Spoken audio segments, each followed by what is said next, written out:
When you get to know the story of Lou Holland, who refers to himself as a farm boy from Wisconsin, it's not necessarily what first comes to mind.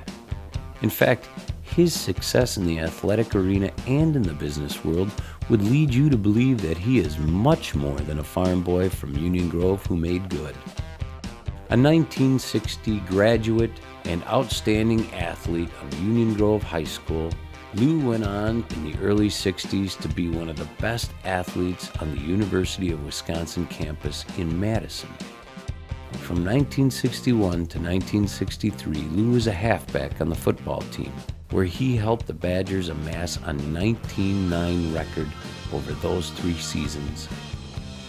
A 3-year letter winner on the gridiron, Lou led the Big Ten Conference in scoring in both 1962 and 63.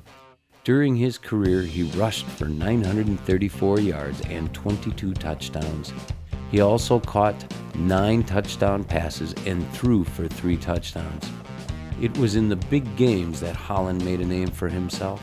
He once had 4 touchdowns, then a school record, in a game against Illinois. And then we came to play Northwestern, and Northwestern was #1 in the country. They had a quarterback named Tommy Myers and a receiver Paul Flatley, great coach at Ara Parsegian, and came to Madison heralded as the #1, and we really weren't sure how good we could be. And that day Lou had a great game, had 3 touchdowns. We ended up winning and beating them 37-6.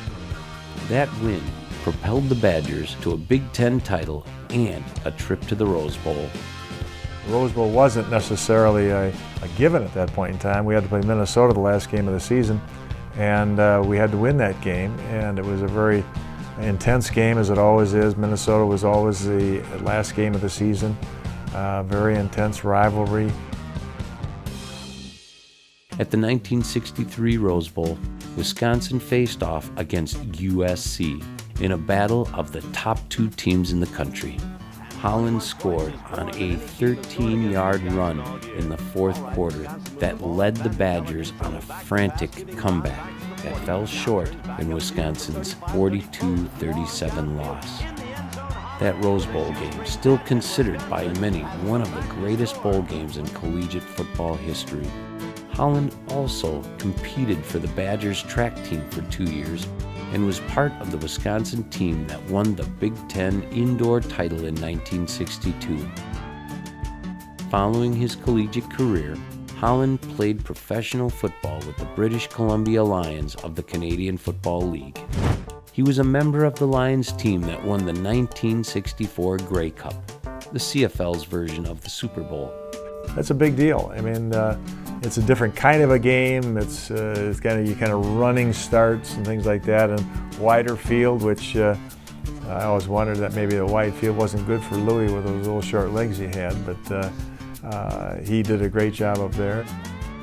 Lou received his degree in agricultural economics from UW-Madison in 1965. He went on to a 40-year career as an investment management executive and entrepreneur, where he became a giant in the investment world. He was a regular on the PBS program Wall Street Week with Louis Rukeyser.